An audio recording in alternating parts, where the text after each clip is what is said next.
This greenhouse was constructed from PVC pipe and 2x4s.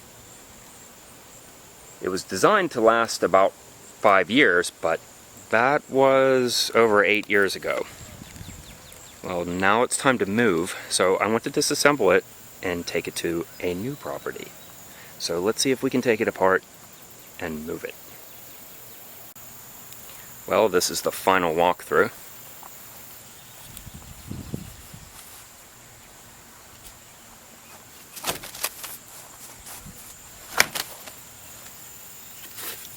That clever little thing allows you to lock both, or just one.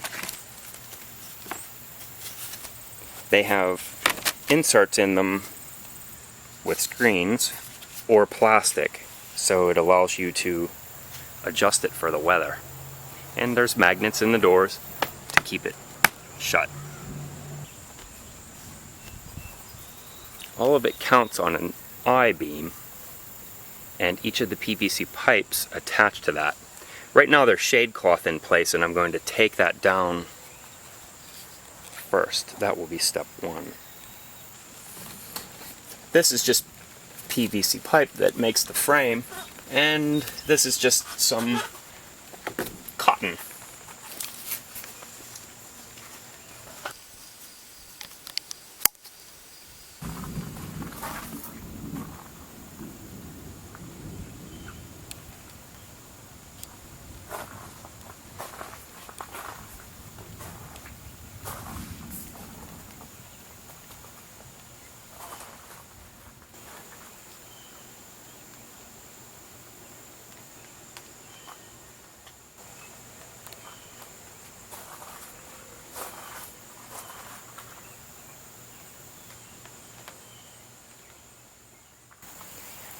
All of the plastic is held on by this wooden trim, and it's cypress, I believe, and it's all screwed on, so I can zip all of these pieces off and then I should be able to peel the plastic away. It was just stapled in place. But before I can do that, I have to remove the gutter system. These are made out of aluminum, and these furls are PVC pipe with screw through them. So there's a little lip here that catches. It's a trim board that caps off the bottoms of these PVC pipes, and the plastic wraps around it, and the gutter butts up against it. So now, if you think about it hard, you'll realize that the gutter installed this way should be level. In order to get the gutter to drain, I had to increase the depth of the gutter as it moved towards the drop. The drop right now is disconnected because we were just collecting it in a bucket. But ideally, what we have normally done in the years past is piped it into a collection basin.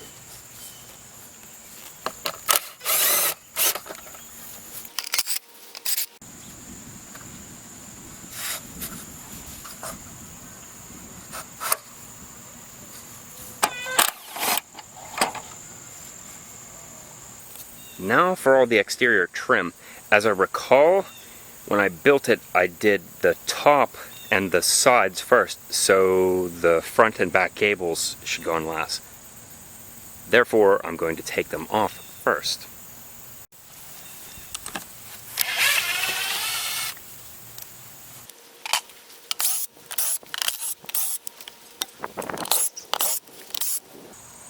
Of course, I wish I had a wonderful labeling system that was neat and easy, but all I can afford to spend time on is this. I'm just going to label them left front, right rear, and so on.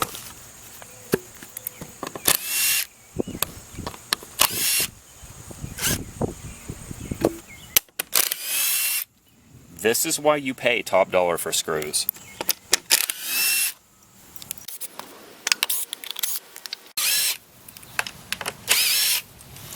When you're taking a hinge apart, it's smart to take all of them except one on each, and then it's just ready to go.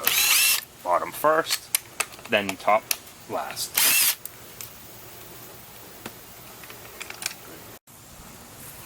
A slight revision to the labeling process. Left front door, the front arch and right front. And another revision to the procedure. Apparently I put the sides on after the gable. Look how the plastic is. This is sensible, I suppose, because if the gable plastic goes on first, and then the top plastic wraps over, and then the trim holds it in place, that makes it more watertight. But there's no harm done, and the plastic was stapled beforehand so it remains in place. So I'm just going to continue around and remove all of the moldings. And this side, on this gable where the fans are, it's giving us an added bonus challenge because there's some ground hornets in the way.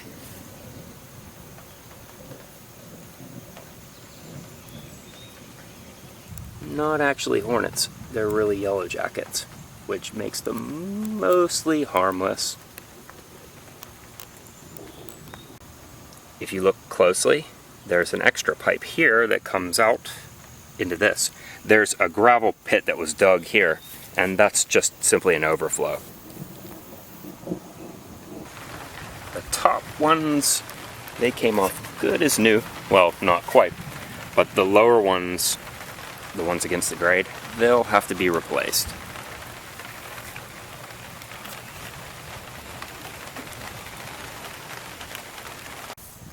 Here on the back, I also have this chair rail sort of midsection trim, and that keeps the plastic from flapping everywhere in the breeze. In the first version of the greenhouse I didn't use it.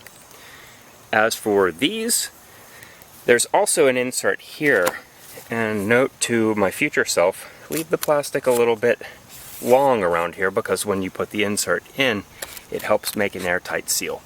That weatherproofs the greenhouse. When it's airtight, then it's less susceptible to quick pressure changes, and it makes it tough. Don't forget, this has lasted through 8 years of Pennsylvania thunderstorms, including maybe one today.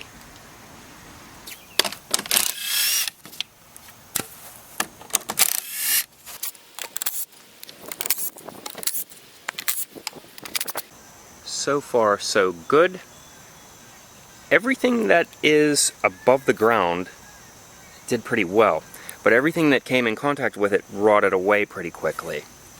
So, my recommendation, if you look, that is just a little bit into the ground, and this is a little bit high, so I had to add an extra course. My recommendation, obviously, would be level is perfect. And that also applies to the beds. The low bed, it would tend to be moist. The high bed on this side, it would tend to drain too quickly and dry out.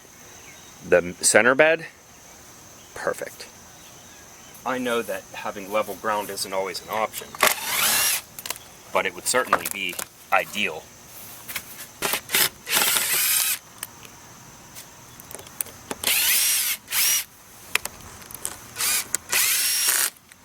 Those were just regular galvanized screws, and they broke off and remain inside. Or not. Okay, it didn't break off, but you can see that it wants to. It's thinning out. When you get screws that are stuck in like that, put the tip of this screw into the head of the other, and then zap it out.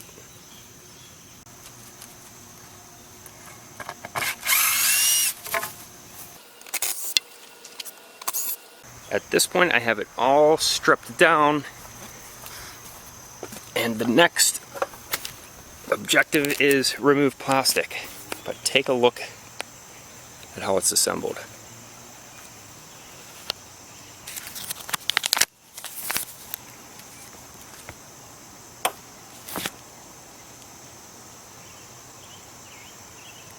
But before I do that, I'm going to move back inside and remove some of the shelving and strip apart the inside.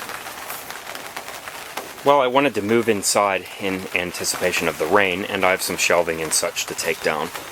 I want to note that the dimensions of this greenhouse are as follows. From all the way on the outside to all the way on the outside here, lengthwise, it is 16 feet.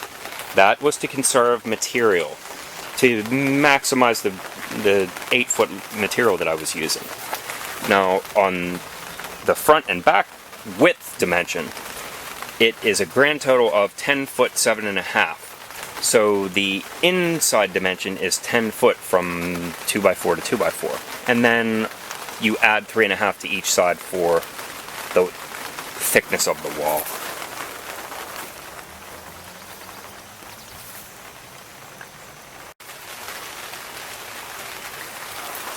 In the corners there are diagonal braces here for the knee walls, and then these shelving things were put in just to lock all of the corners together.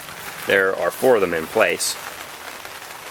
And as for the knee wall, this board is 25 inches.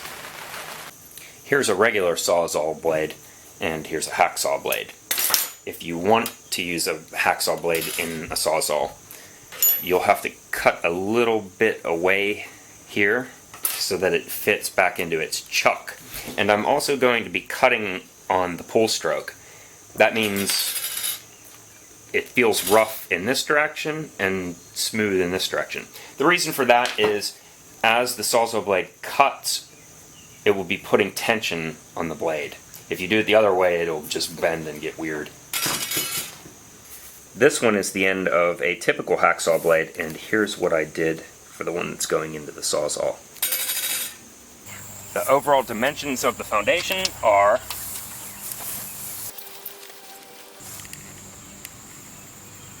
that's 16 foot altogether. But this piece that extends that way is 2x6. This part is 6x6. Now I have 2 layers only because of the grade. Ideally, you would just have a 6x6 on each side, and then each of the front ends, the gable ends, would just be 2x6.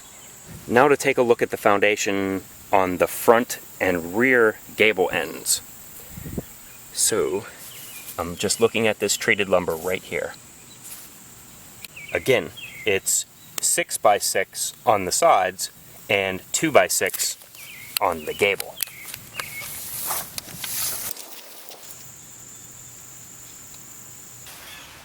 So from the foundation to the top of the knee wall, it's 29.5 inches.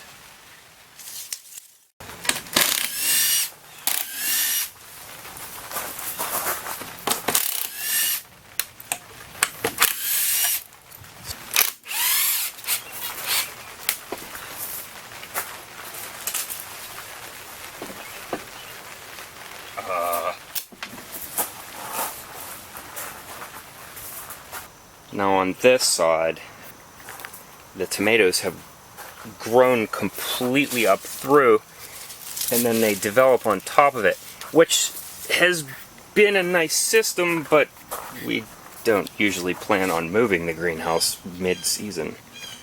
I'm afraid I'm going to have to destroy them.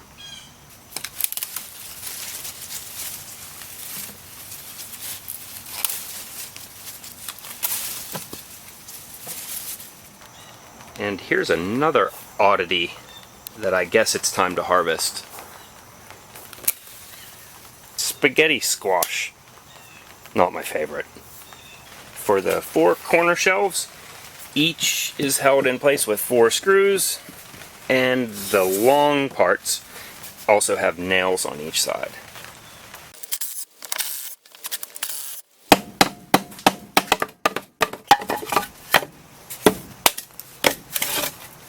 Well, there's some rot from watering plants that were sitting on this, but all of that was to be expected.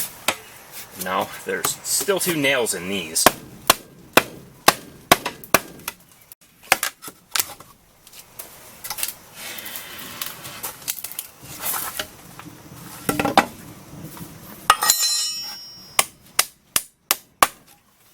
There is a design flaw that I want to correct this time around. If you look up at the gable end, it's not entirely apparent, but there's a concavity to it like this, and that was caused by the plastic contracting when it gets cold. I put it on tight on a reasonably nice day, and when it got cold it drew itself tight. This drew this, the contraction drew this wall in between this point and the beam, which both secure it from moving in.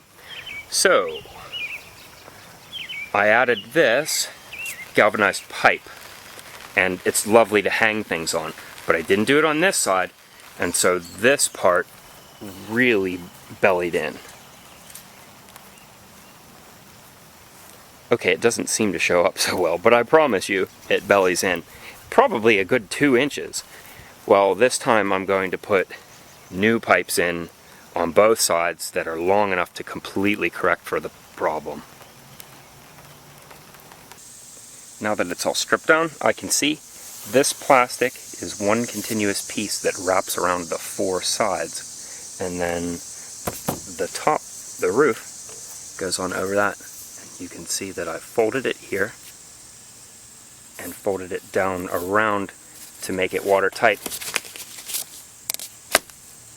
for the gutter. It's also worth mentioning that this acts as a valve that allows pressure changes that are too intense to equalize. And here's a view of it from the inside so that you can get a better view.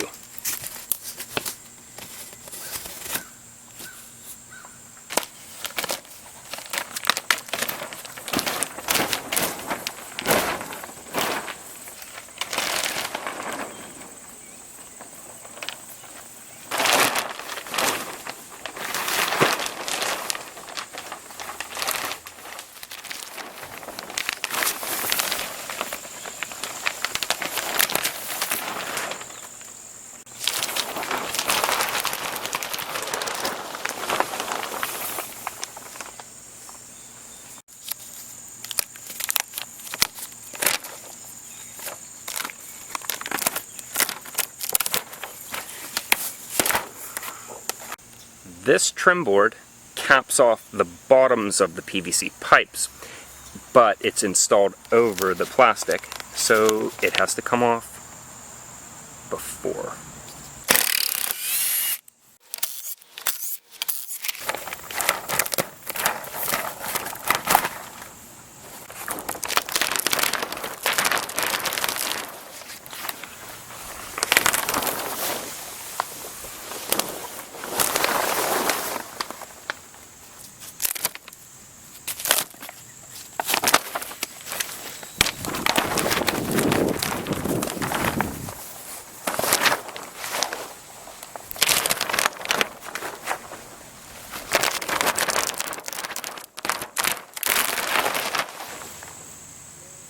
Now it's on to all of the pipes.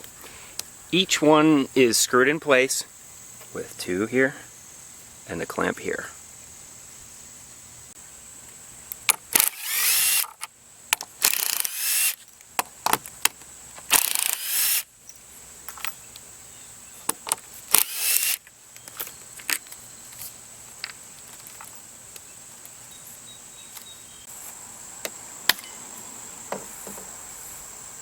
Disappointing. One of the major criticisms I received just about the video that I made for this greenhouse years ago was that PVC is subject to ultraviolet degradation. But it seems like it's still intact to me. Up top we have a PVC coupler and both pieces attached to it. And now we'll just rotate it back and forth. And there it is. They still feel pretty flexible, but they retained most of their shape. Mind you, that's 8 summers that this PVC has been heated up and cooling down.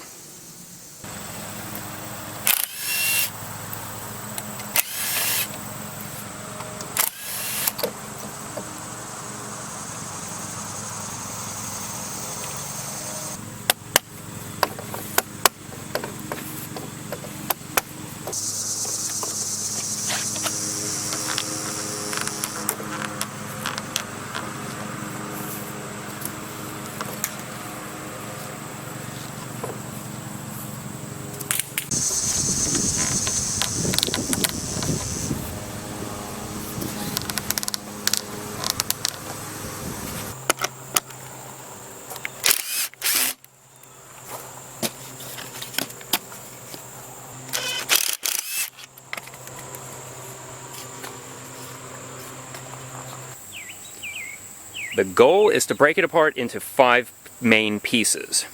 Each of the knee walls will be a piece, each of the gable ends will be a piece, and the beam will be the final piece. So I'm going to attempt to separate the beam from its pocket.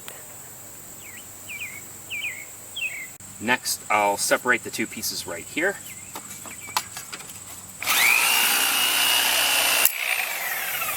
Not like that.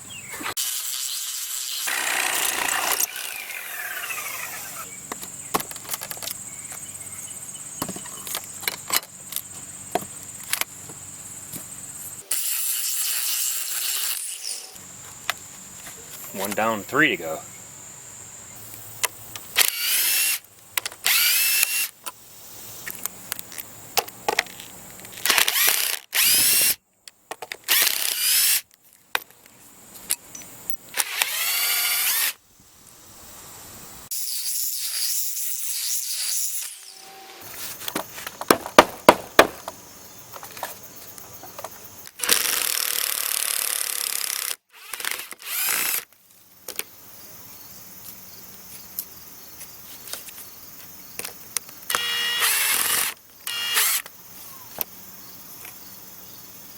Alright, at this point I have the beam free from its pocket for the most part.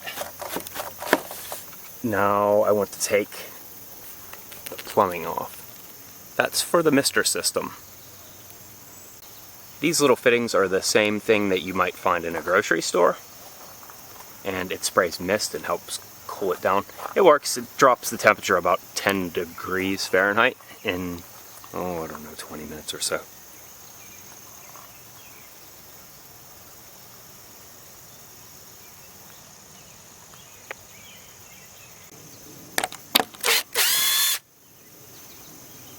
And there's my plumbing system. I have to transport it all in one piece.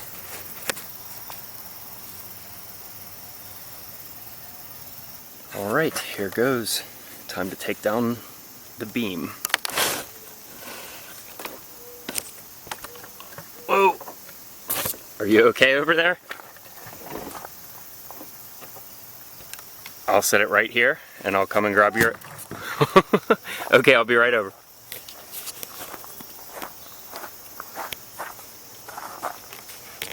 Okay, just come down the ladder. See, that wasn't hard, was it? It's not heavy.